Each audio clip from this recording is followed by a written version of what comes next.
This is Special Report.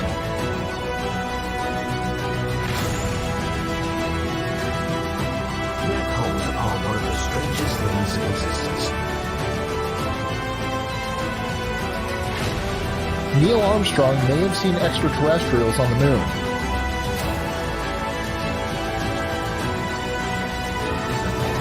When he spies a discernible shape. That's one small step for man, one giant leap for mankind. You can deny all the things I've seen, all the things I've discovered, but not for much longer. Because too many others know what's happening out there. And no one, no government agency has jurisdiction over the truth. Welcome, everybody, to Full Spectrum Universe. My name is Rob Yox, and man, do we have a special event that we're doing today. It is a Star Wars special event. Our guest this evening will be my nephew, one of my favorite people on this entire earth, my nephew, Luke. Luke G, he goes by out there in the real world. Say hi, Luke. How are you, bud? How are you? How are you? I'm good. How are you? I am fantastic. Are you ready to dive into everything and anything Star Wars? Yes. That's right. Compliment on the intro. It's very nice. Oh, thank you. Thank you. I had Shadowbox Media make that for me. It was really good when they made it. We had to do it a few times, but we got it done. So okay. Now that we're going to talk about Star Wars, I'm going to start right off the bat. Tell me your favorite Star Wars moment, either cartoon, movie, book.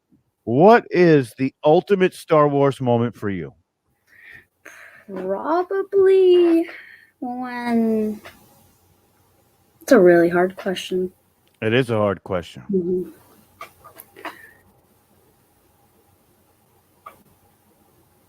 Probably the part where Jabba's in the Return of the Jedi, Jabba's ship explodes. That's one of my favorite parts. You like the Dune Sea and the Sarlacc pit. Do you like when Boba Fett gets tossed overboard while they're on the gunships and he ends up getting eaten by the pit of Sarlacc? Yeah, I'm not really a fan of Boba Fett. Not really. You know, one of the things that I noticed is that Boba Fett gets a ton of hype out there. Everybody loves Boba Fett. Yeah. But for me, if I was going to love a bounty hunter, first I would love the Mandalorian. The Mandalorian is so much more of it's so much more of an intricate character. Or even Jendo Fett. Jendo Fett, you see him fight so many times compared to Boba Fett. And, you know, the Return of the Jedi came out in 1983, 2 years after I was born. So it was a very, very long time ago. And even from that moment, you know, Boba Fett was like this secret character that everybody loved. Now, one of the things that I loved about Boba Fett was actually in the books that are now classified as lore, not so much, you know, factuality anymore. But later on in the books, him and Han Solo kind of have this back and forth bond where they save each other a couple times. And he actually takes his helmet off eventually. And they found out how he survived the Sarlacc pit. So, I mean, Boba Fett later on within the books is a really cool character. He even has multiple books that are just him. But yeah, keeping it to the movies. So I don't know. Right. So keeping it to the movies, he really wasn't that big of a character. And that may get some people mad because people love Boba Fett. His armor's really cool, but look at the Mandalorian. He was complete basic armor, which is that shiny metal. Yeah, it was very nice. It was just like, I feel like it was a very nice set because I feel like Jango's was a little bit like messy. Like it wasn't very clean. Mm-hmm. But his was like recent shined, like beautiful Beskar. So, it definitely was. And you noticed how he kept replacing little pieces at a time. Every episode he was coming back with a new piece, which kind of shows his way of moving up within the community of the bounty hunters and the Yeah. Mandalorians. Yeah. And it's also good that he's updating his suit so his Beskar doesn't eventually get weak. Right. One of the things that's so great about the Beskar, for people who don't know, is it's impervious to lightsabers. Mm-hmm. The Beskar cannot be melted by a lightsaber, which is ultimately he becomes the biggest Jedi hunter that there is, because their main source of, the Force can hurt him, but not so much in the Beskar, which is, he becomes that ultimate character. Yeah, it's the only substance in Star Wars that can't be cut. That's right. By the That's lightsaber. right. And you notice in the Mandalorian too, like the lasers will just bounce off of his body all over the place. He walks right into laser fire. And one of the things I also liked about the Mandalorian is that the accuracy of the people shooting the guns was so much better. If you notice in all the movies, they couldn't hit the broadside of a barn if they tried. Mm-hmm. Yeah. Everybody's making jokes about how bad the stormtroopers couldn't aim, how bad their aim was.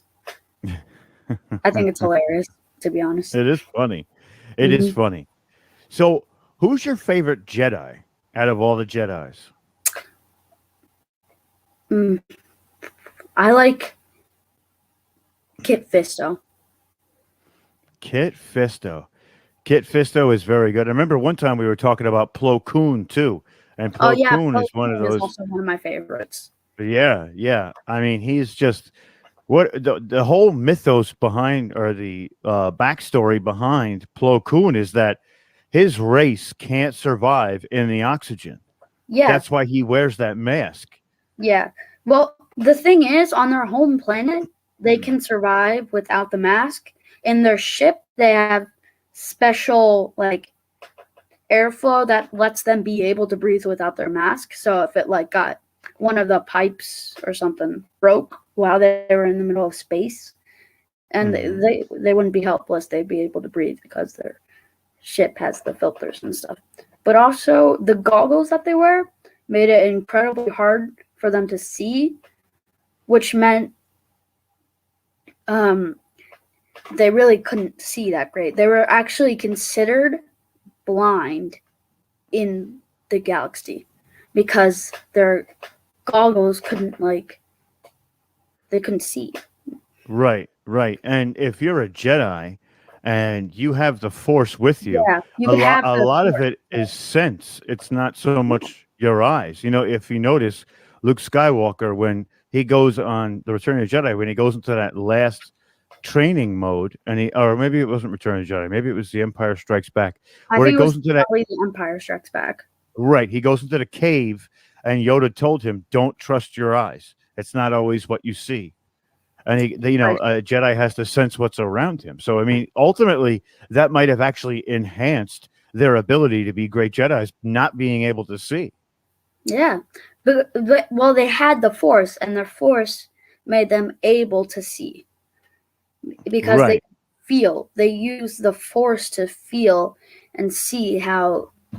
Basically, they used the Force to see. That's basically what they did. Right. And so describe the Force in your own words. Well, all Star Wars characters have a little bit of Force. It's what connects the life in the Star Wars universe. So I believe that the Force is basically just a power that keeps everybody connected. Like a symbiosis between planets and animals, and that's one of the reasons why they're able to talk to the animals too. Some of the enhanced. It's funny because the Jedi usually excel in one Force power, and are either they're deficient in others. Like they're in the books. There's this Jedi named Kip Durham, and Kip Durham is such a great lightsaber.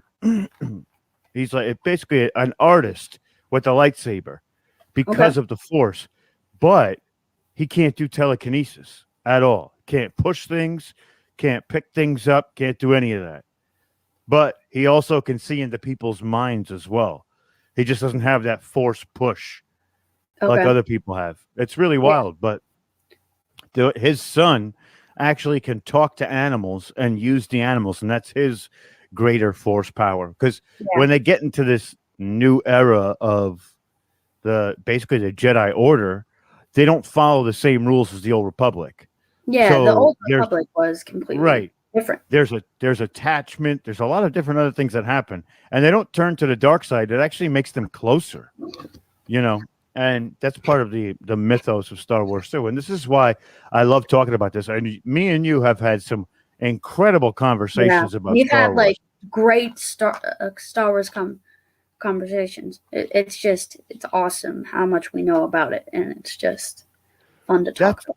Of course, and that's one of the things that makes it so great is the knowledge of the Star Wars universe, because there's so many. I want to put this the right way. There's so many different things that are aspects that you can look at, and you can even look at specific situations from different angles and say, well, like everybody loves Darth Maul. Darth Maul was a bad guy, but Darth Maul was raised by the Emperor to be that weapon. And I saw something the other day that I wanted to talk to you about, and it was Darth Maul, Darth Sidious, and Count Dooku make up all aspects of Darth Vader. Like Darth Vader excelled in the Force lightning, like Sidious, and with his Force ability, because half of his limbs got cut off, and it says the more body you lose, you lose strength within the Force, because that living tissue is connected to the Force. So when he loses both of his arms, one leg, he's more machine than man. No, he lost both his legs, and then he had his robotic arm, and that's all he had left. Well, no, right, but he lost both arms when he gets cut off in the last movie. They cut both his legs off, and then his good arm, and the only arm he has is that robotic arm. So they replace everything. So they take off the robotic and then make him the whole suit and the breathing. Right. So the fact that he's more machine than man, he loses some of his Force ability. That's what they say. This is one of the theories that they say. So if we look at Darth Maul, right, amazing lightsaber person, has an amazing ability with the lightsaber. Yeah. So Darth Vader has that. Count Dooku was really great at Force chokes and telekinesis, and he was just really smart. Vader has that. Then Sidious has that rage, that hatred, which will give him that ability to use what Force he has to commit pure evil. And Vader has that. So Vader is the sum of all of these characters. That's actually a pretty good theory. It's really good. I saw it in a meme. Believe that. It made a lot of sense. I saw it and I was like, oh, it was one of those moments where you're like, oh yeah, I like that. That works. Yeah, it works. It definitely works. I mean, it makes sense. Absolutely. So I'm going to pass the mic over to you now. I know you had a couple of topics you wanted to talk about while coming on today. So let's do it, man. Go ahead. All right. I'm really interested in Leia's history with the Force. Like during that, so in the very last movie, they showed her learning how to use the Force and learned how to use the lightsaber. I'm really curious about her whole training, like all her training. Her training, and here's what I'm going to have to go off of too, is because of the books. The books go in depth, because even though the books go past the movies, some of the books that fall in between the movies are not considered just stories, right? Okay. So after Return of the Jedi, on Yavin, they set up the Jedi Temple, which is what you see in the movies. After, Ben Solo takes it and rips it apart and destroys everything, there is this academy on Yavin 2. It's actually Yavin 2. So what that means is it's the second planet from the sun, Yavin 2. So Yavin 2 is this place, and in the books, Luke makes this academy. He goes around, and him and Leia find all of these Force-sensitive children. So when he finds all these Force-sensitive children, it's been 5 years removed from Return of the Jedi. So he's gone to all these different temples, found all these holocrons, really trained within these temples, and he considered himself what would be a master at that time. During this time, he trains Leia as a Padawan because, when they have this connection with each other, it's explored in The New Hope to Return of the Jedi, where they're able to kind of communicate and feel each other. He uses that to drive this instinct within her to have her force manifest more. And in the books, when we get past the new movies, I mean, she becomes a Jedi Knight. She takes the test, and she really, really is powerful in so many different ways.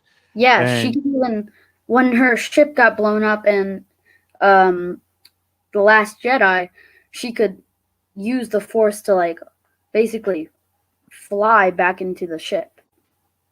Right. And that's indicative of her training. Luke has trained her. See, in the movies, they did it a little bit different. In the movies, what happened with the Academy sent Luke running away and just became this cave-dwelling man like Yoda. But that's not what happens in the books. In the books, he literally explores different classes of the Jedi. And the first class he does is not so great. Only 3 or 4 Jedi come out of it. But after that, he creates a Jedi Council. They train people. They have hundreds of Jedi across the galaxy again. And eventually Luke becomes the Grand Master like Yoda was. And then they have other masters like Kip Dorum. There's a bunch of them. Leia is Mara Jade Skywalker, is a bounty hunter that he eventually meets that becomes the Emperor Palpatine's clone's apprentice, and he fights her and he turns her good, and they have a child. And actually their child in the books is called Ben Skywalker. And then Leia and Solo have 3 children. They have Anakin Solo, and they have Jason and Gianna Solo, who are twins. And that's the books. The books go really far out. They go so far out that Jason and Gianna fight each other because Jason, after they fight this force called the Yuuzhan Vong, and the Yuuzhan Vong are void of the Force. They're from outside of the galaxy, so they can't sense them in the Force. They have this crab biological armor that's impervious to the lightsabers. And they're super tough to kill because their religion is pain. So when they have pain, they embrace it. They rejoice it. They love it. When they get hurt, they love it. Like if they do well in battle, they will cut their arm off and give them a biological implant that acts as their arm from that point on. Their weapons are these snakes that become hard and sharp or go limp like a whip. They are the most destructive force that the Jedi have ever faced, even worse than the Sith. They make it all the way to Coruscant and take over Coruscant. They have the whole galaxy in a war, and they take over like 70% of the entire galaxy. It's the wildest story. It's amazing. The story's amazing. So the one who fights back against these, Luke Skywalker fights back against them, but the youngest Solo, Anakin Solo, dies during this adventure. So the two twins, the brother becomes susceptible to dark side influence, and he becomes a Sith Lord by training all these abstract Jedi powers in all these far off planets, and he comes back and he's not himself anymore. He's not like a part of the family. He's gone for 5 years. And when he comes back, he uses the New Republic to take over everything. And he tries to kill his parents. It's absolutely crazy story. It's a crazy story. So yeah, go back to Leia. Into them, the books. What's that? I think I'm gonna have to look into the books.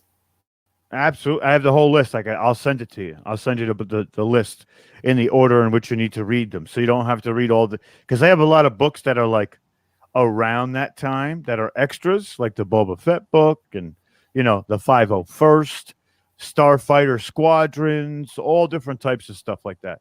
But when you stay on the main Jedi storyline, it's awesome. It's awesome. I loved it. And I wish that they would have made the movies more like it. Yeah. Well, actually, I have another question about the lightsabers. So, what do you know about the lightsabers? Like, what do you know about them?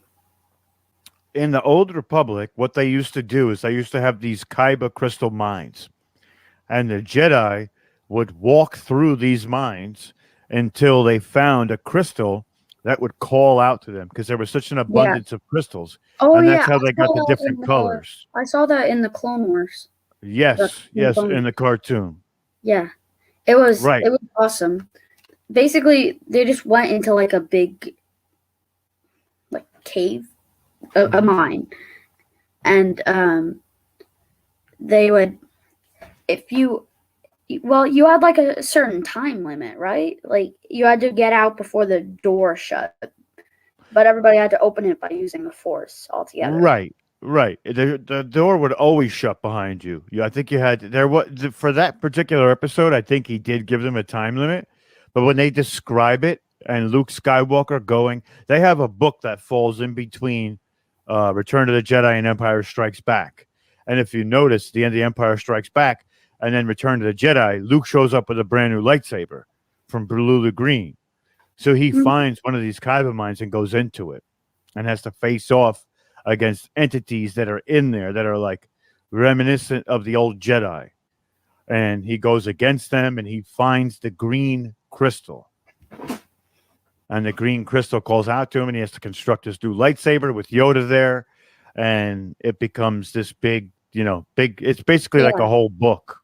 They had to use the Force. Like they couldn't control their Force. They just had to use it and the lightsaber would like go together once you actually like believe. Yeah. Right. It would just go together itself and fit. That's why he in the second. You remember in like the first movie and the second movie in the New Hope and Empire Strikes Back, he comes back and he's like, "I'm a Jedi Knight," and everybody's like, "No, you're not.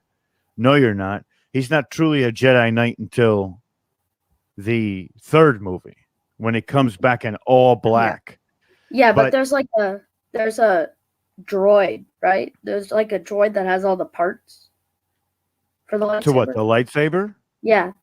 Right. Well, there's like a droid that has a bunch of them. Right. And he takes pieces from all these different ones. It's a couple that I think that were left over because it didn't have, like, it was very hard to find the pieces to put one together. So when he got the crystal, he took a few pieces from each of the broken down lightsabers that were there. And he made his own, which is why it looks the way it does. Kind of looks like cobbled together. It doesn't look like a lot of the other lightsabers. Looks a little bit different. But his lightsaber is actually a little bit longer than most. His blade is longer than some of the other ones, which is an older style lightsaber. Yeah, because probably some of the parts in there were kind of older. Right. And that's like Kylo Ren. Kylo Ren took the homage from the Old Republic. They used to have actual knight like suits of droid armor type of knights, and that's where that crossbar comes in. Yeah. So I know you know more about the lightsabers and what happens to them. So explain to everybody what happens to the lightsabers after Order 66. Right. Well, what happened was they collected all of them and they took them back to Coruscant. And there they had like this big sphere looking thing. And they put them all in, which was also including Yoda's lightsaber was in that bunch. So like all the Jedi's lightsabers were all put in there. And even the ones that what's his name? General Grievous had. Those were also taken and put in because they were lightsabers. It was highly illegal to have a lightsaber after Order 66. You would be killed if you had a lightsaber.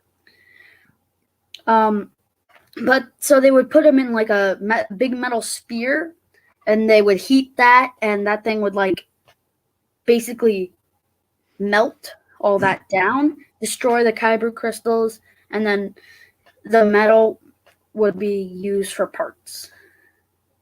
For Right. like big walkers and stuff. And also, yeah, that's it. Yeah, that's it. One of the things that I always found fascinating was that, the Sith kyber crystal was never really red. It never starts off as red. And what they do is they emanate pain and lust and all these different bad things that lead to the dark side into the crystal. And all of that pressure would turn it red, which is one of the reasons, of course, why, Ben Solo, or, he essentially used a broken kyber crystal because was his kyber crystal that he filled with death and rage, and it broke because he was using it for good. A lot of the ones that they would find, they would have to, when the Sith were around, the like old Sith, what they would do is they would find it and immediately start to give it that bad force, or that evil side of the bad side of the force, which would turn it red.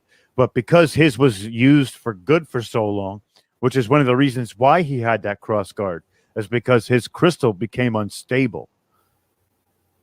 Yeah, because he just like straight up switched. Right.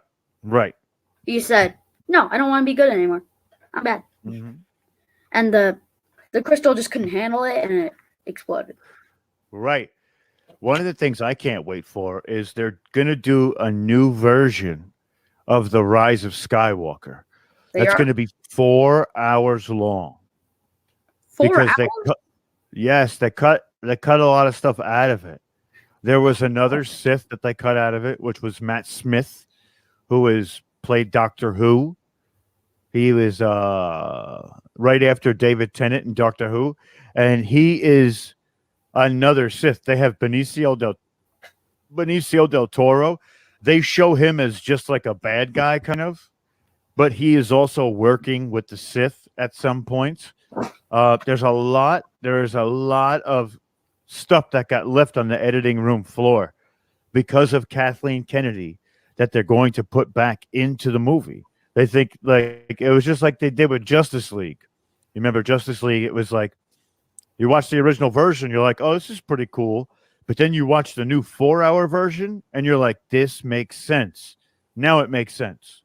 Yeah. And I think they're going to do the same thing because Rise of Skywalker got a lot of mixed reviews because of the ending, because Kylo Ren, spoiler alert, Kylo Ren dies, and yep, he dies. Rey just takes on the name of Skywalker without actually being a Skywalker, which is kind of, Yeah, I don't really, Rey, I mean, they brought her in with super overqualified powers, and just, we don't even know her history. Like, nobody knows it.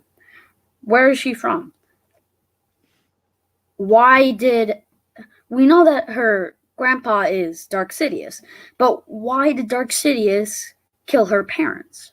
And where is she from? Where was she born? Like, we don't know any of her details. They just brought her in out of nowhere and gave her super overqualified powers and Luke's lightsaber, which she destroyed in a duel. And somehow she got another one. Exact same thing. But I don't think she's really worthy of having Luke's lightsaber because Luke was this great Jedi. And then Rey's super overqualified. Like, she's just, no. Right. And the thing is that she's going to be leading a new Jedi temple in the coming future. Yeah, and they have this cartoon they're going to try and explain some of that stuff. But I think they already missed it. Like, they already missed that moment where people are going to be like, well, she's already there. What do I care about her backstory right now?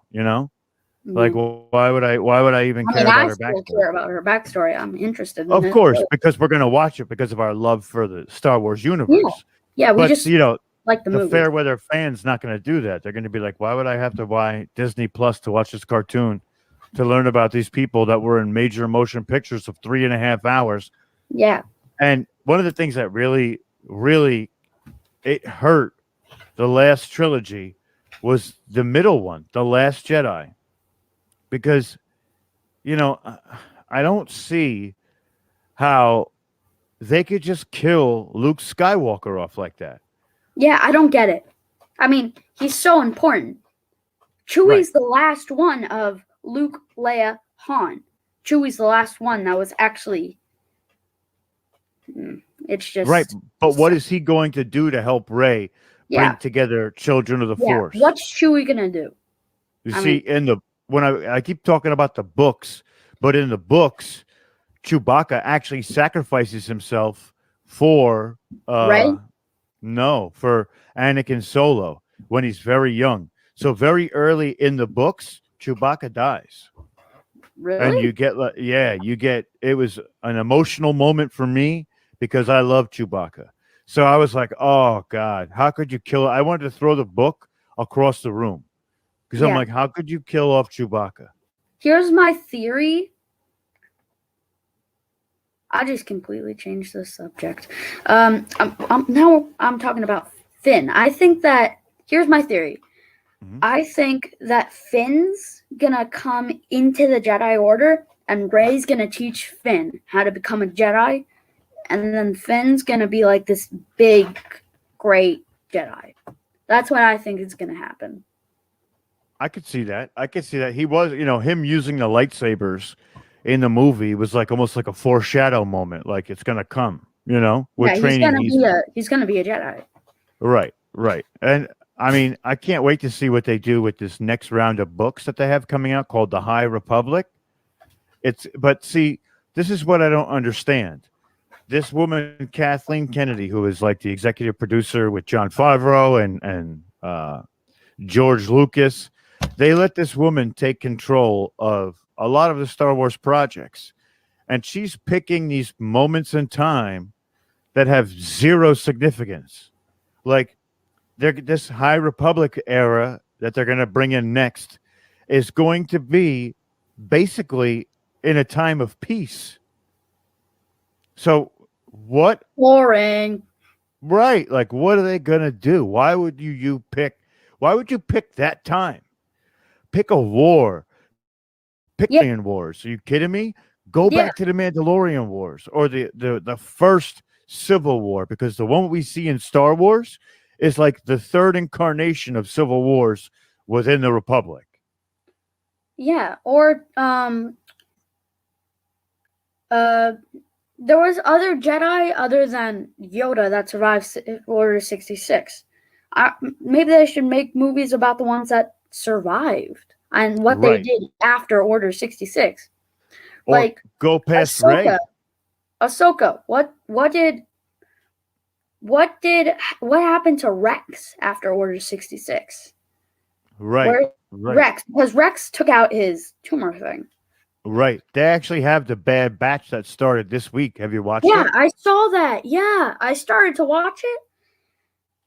Then my mom showed me this new channel, and I had to watch some old shows that I liked. So I got like halfway through the first episode, and mom called me and showed me some other thing. So I kind of got mad.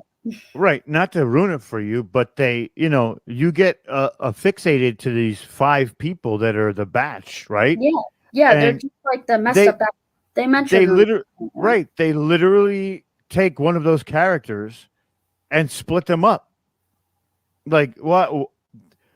I think together they're the best, but one of the characters becomes the bad guy. Why would you do that? There's so many other things that they could have done. They could have became bounty hunters. They could have did this. They could have did that. They take one of the characters and make him a bad guy and replace him with a little girl. It makes no sense. What? Right. Who's thinking this stuff up? Yeah, And like why? who? It's definitely Why? not. Who's the guy that plays Happy in the Avengers? John Favreau. Yeah, it's not him. Can't be him. No. He's the one that took. He's the it's one that the other took one. Star Wars out of the black hole.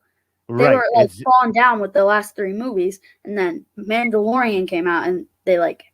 It's Star Wars Nathan got back Filoni. into I the think it's game. Nathan Filoni who's changing these ones. Nathan Filoni is another executive producer.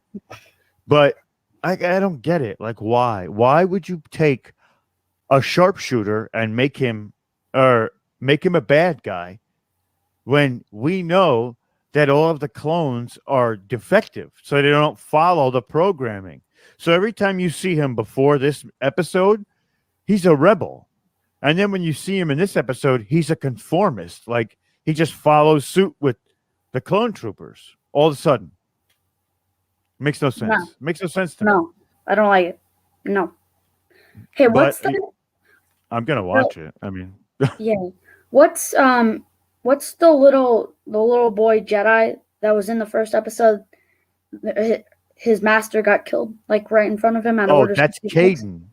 His name's Caden. Yeah, he ran away from the Bad Batch. I think Caden is the one that they have in the Star Wars. They have a series about him. There's a whole like series with him in it. I'm not sure it's a series. I think it's a video game. No, it's like there's like a show on the Disney Plus with him in it. Really? Yeah. I'll have to find it. I didn't see that. That's one of the great things about Disney Plus is they're expanding the universe, and I love that. Yeah. I'll call you later after your next show, and I'll tell you about it. Yeah, I got another show backed up at 7 o'clock to 7 o'clock to 8 o'clock my time with the Ghost Sisters.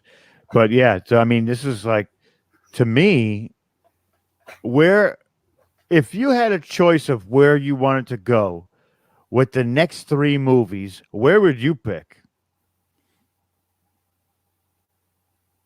Like, does it have to be like, can it be like some random movie, or does it have to connect to the actual story? Anything like, you can want. I just? Okay.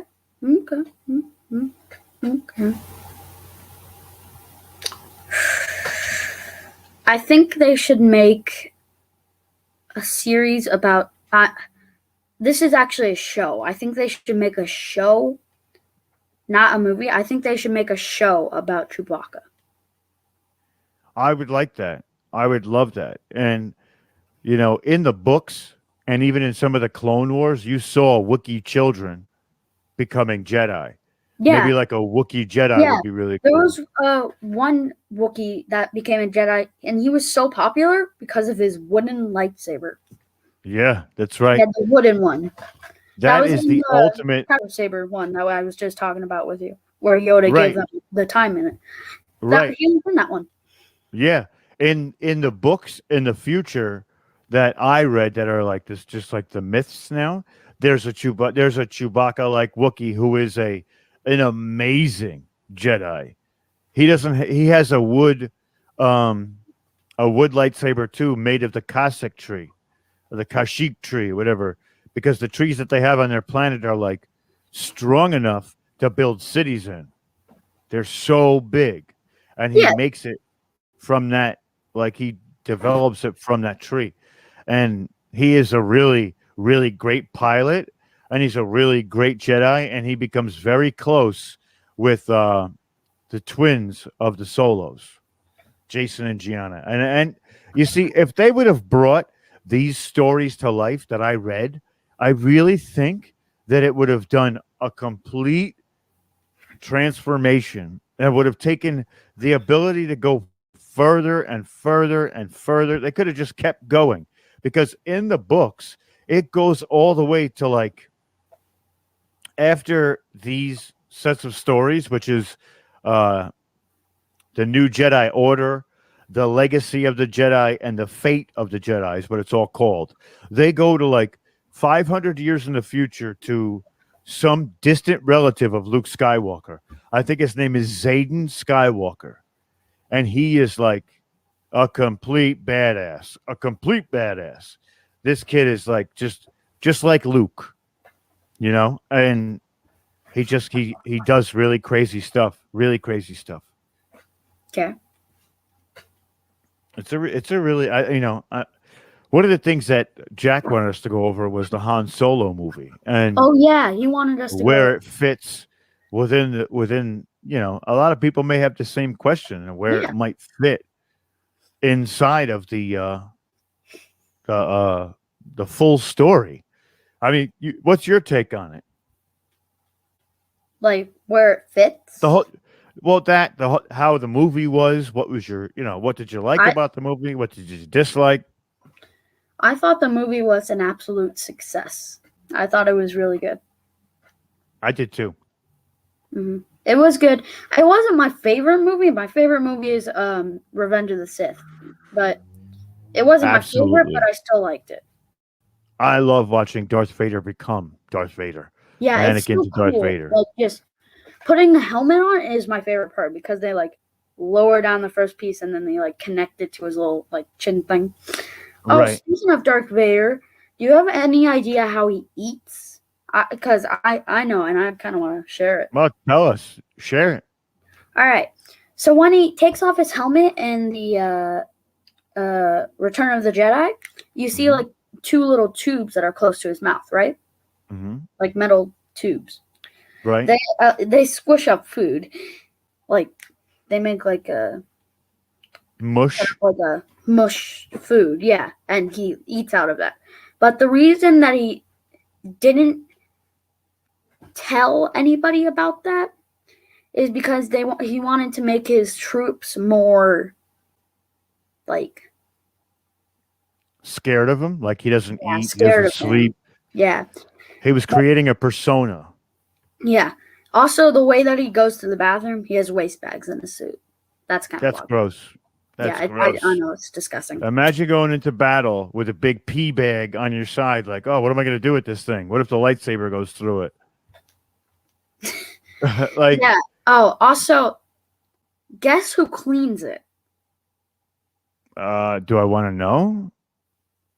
Who cleans it? His stormtroopers. Gross. It. While he's in the big tank, his stormtroopers clean it. Where did you hear this? There's some things on TikTok about it. Yeah, there's like really a guy that I follow on TikTok. He talks about Star Wars stuff. Gotcha. And I learned that. That's so I heard you're pretty big on TikTok. You got a lot going on TikTok. Yeah, I actually make them. What's your TikTok so people can follow you? It's not my TikTok. It's my friend's TikTok that we share and do stuff on. And I thought it was this name, but when my cousin looked it up, she couldn't find it, and then I asked one of my other cousins, she couldn't find it. So it's not. I don't know what it is. Gotcha. Maybe next time we do this, which we are doing another one of this, right? Yeah. Doing a series of this. Of course. So next time I'll make sure we're gonna do one on Star Wars again. We're gonna do a Marvel one. We're gonna get into it. We're gonna do a bunch of them. So yeah. So no, yeah, but going back to Solo, I loved seeing where Han Solo came from because that was sort of a mystery for a very long time. And his encounter with Chewbacca, I thought that was really great. Chewbacca almost ate him. He thought it was going to eat him, but I don't think he did. I don't think it was like that. And then, you see the interaction that brought them to working together and how comfortable and how fast it flowed. And then they just, how they got the Millennium Falcon from Lando. And you see a young Lando because when you get to Return to the Jedi, you know that they have an established relationship. Oh, yeah. You just don't know how far it goes. Fun fact about Chewbacca, he's over 250 years old. That's right. That's right. I think the Wookiee is one of my favorite characters in all the Star Wars universe. Definitely. I love the Wookiees. I love the Wookiees. They're just, they're passionate. Yeah, I don't really, you know what they did with the Wookiees that served the Republic after all the fall and stuff? They enslaved those warriors. The warriors. Right, because they were strong. They were very strong, and they could be sent places and lift things and push carts, and they were the ultimate, slave warrior. That's what they was, and that's why they never hurt them. Like they hurt them. Of course. Which is sad because they're the nicest creatures, and they would hurt them. Right, and one of the reasons why Chewbacca is so close to Han Solo is because that moment where Han Solo helped save him because his people were being enslaved, Chewbacca invoked what's called a life debt. And in the books, they explain it. This life debt essentially is that no matter what, Chewbacca will protect Han Solo. Yeah. And that's why when they get to The Force Awakens and Han Solo gets killed, Chewbacca goes crazy and shoots Han Solo's son. And that's another thing I don't like about the new movies. They literally took all of the older characters and killed them off one by one in each movie. Yeah, like Chewbacca's next, which is very sad.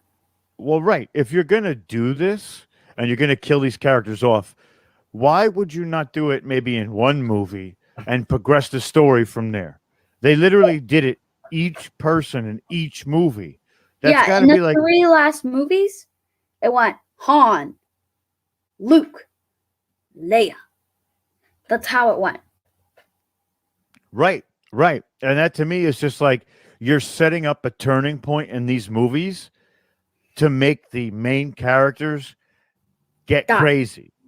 And get crazy and turn the other main characters into like when somebody dies in a movie, the people who are closest to them get enraged. And when they get enraged, they do wild things that maybe they shouldn't.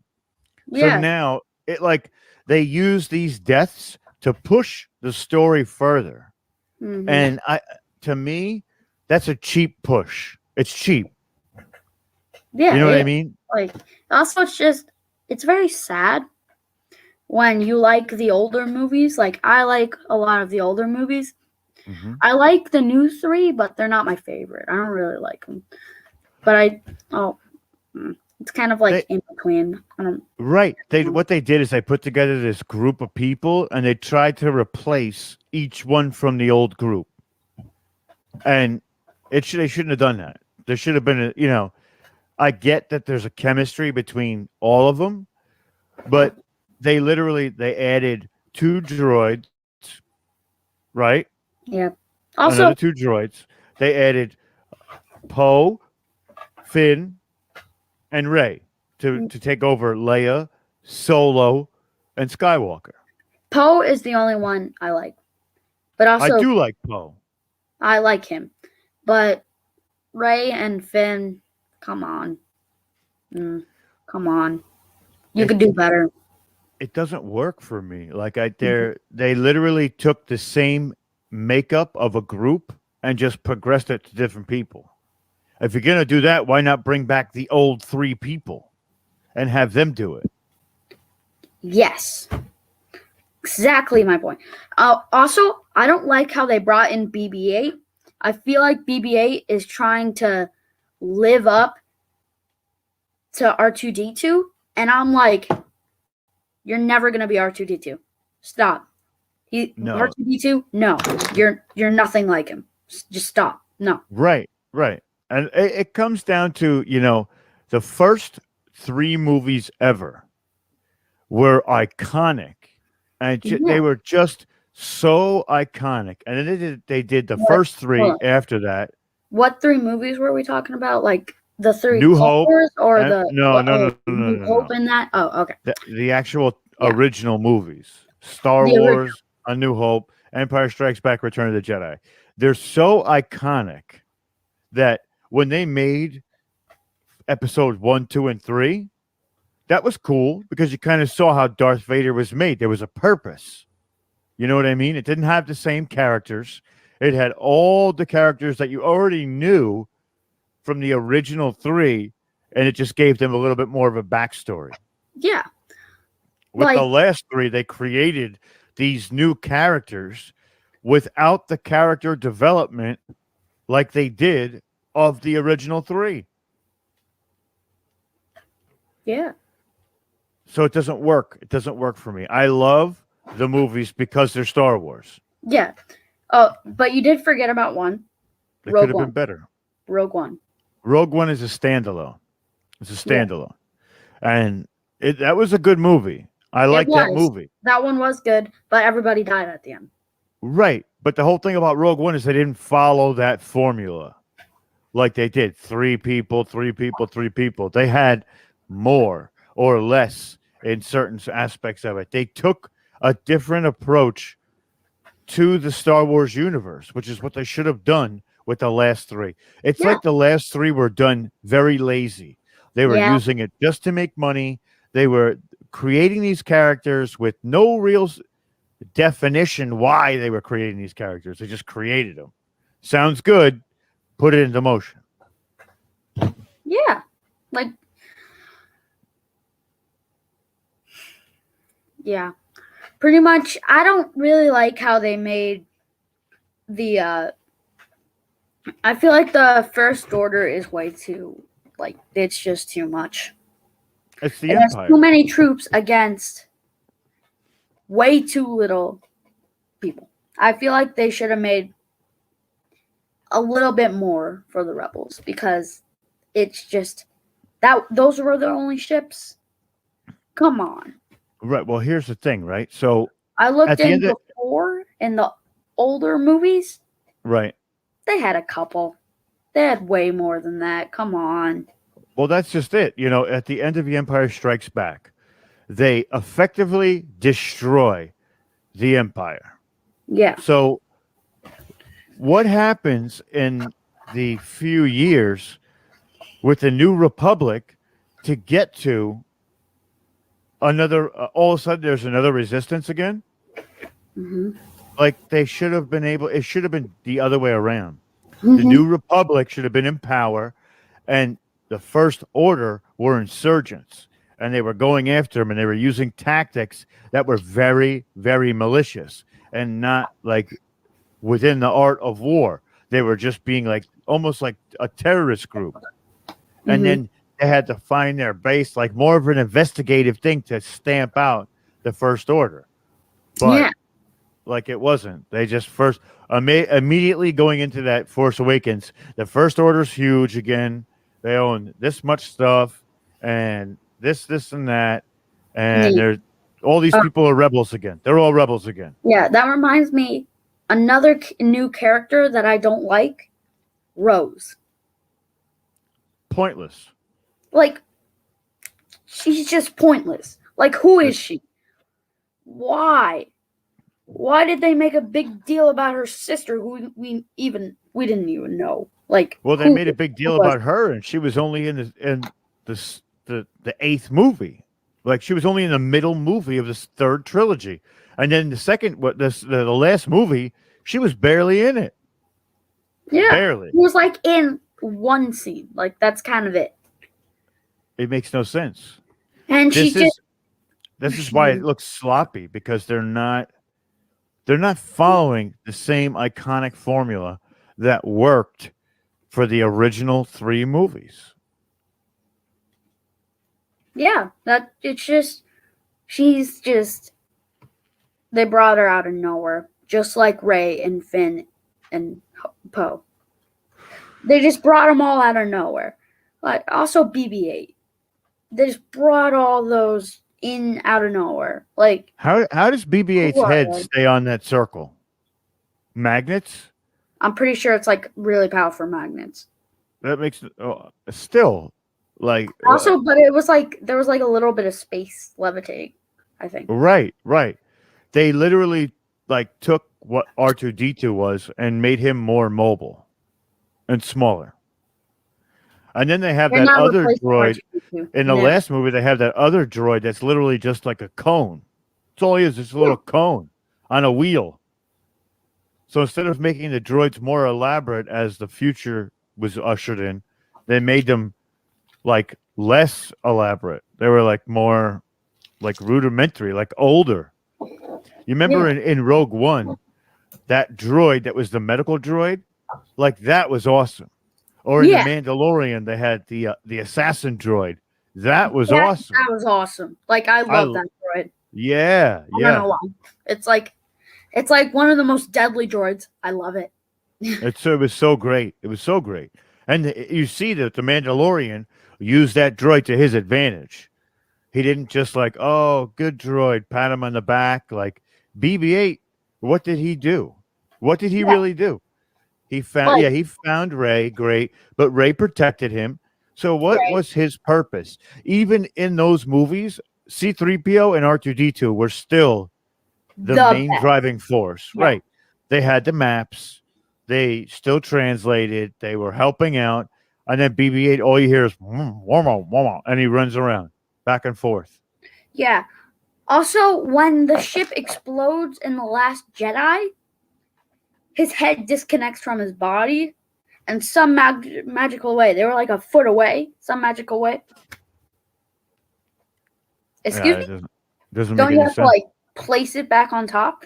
Or at least get close enough for the magnet to catch. Yeah, like makes no if sense. I'm a foot away and I have two magnets and this is positive and this one's negative, and you put them together, they have to be like less than 5 inches away, like 4 probably. Yeah, something like but that. But his was like almost 2 feet away, like, and they just said right back together.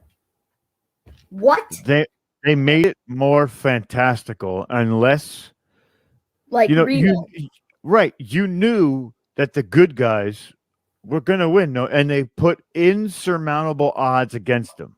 They go to that place where the emperor is resurrected.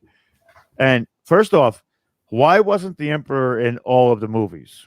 If he was there the whole time, why did they wait till the very end to bring him in? Back, and then they just killed him. They have Snoke. And they have all these people. What did Snoke actually do? Nothing. I don't know. He literally got killed by a lightsaber. Robe. That's all he did. And he got killed by a lightsaber that was literally sitting next to him. He couldn't sense that somebody was manipulating the Force in that moment to go, boop. It was a waste. It was a waste of a character. Why did they give him power? Like, he was like the head big guy. Should have been Kylo Ren. It should have been Kylo Ren. He never even used his power, ever. What did he do? The one thing with Rey where she's like laying back like this. Yeah, and also he knocked down Kylo Ren and zapped him like one time. That's all he did to Kylo Ren. He zapped him once. That's all. Basically, all he did was sit in a chair with a fancy gold robe and act scared. And have a deep voice and have all the fancy guards around him and be like, you disobey me and I kill you, stuff like that. It's just no. Those guards were a knockoff of the Imperial guards from Return of the Jedi. Come on. And also their armor, that's just, look at it. I mean, it's ugly. It really is. It's bad. I do like the First Order Stormtrooper helmets, though. Those were pretty cool. Those are cool. Yeah. They looked a little bit different. I did like that. And, we're not sitting here bashing all of it. We love those movies because they're Star Wars movies. And we love seeing the story furthered. Mm-hmm. But I feel like it was just sloppily done. And I feel like there could have been. I don't feel like they were just careless with it. Right. It was just get it out, get it done. Let's do it. Yeah. Just make more money. Right. Forget the story. Just make it happen. And I think on the next episode, we're going to wrap this one up in about 45 seconds. But in the next episode, I think maybe we're going to go into some characters and the characters' backstories and explore the actual characters a little bit more. I think that's going to be awesome. I think we're going to have a really good time with that. And then we also in the next episode, I want to try and get in a little bit of our own theories about things, what we think was some stuff and how it happened. But we're going to go over that.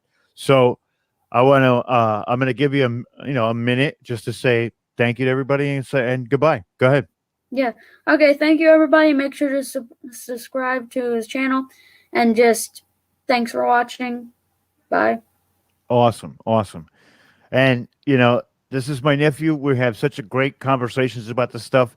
I felt like it was only right to bring him on and let him speak his piece about Star Wars and all the things that we talk about.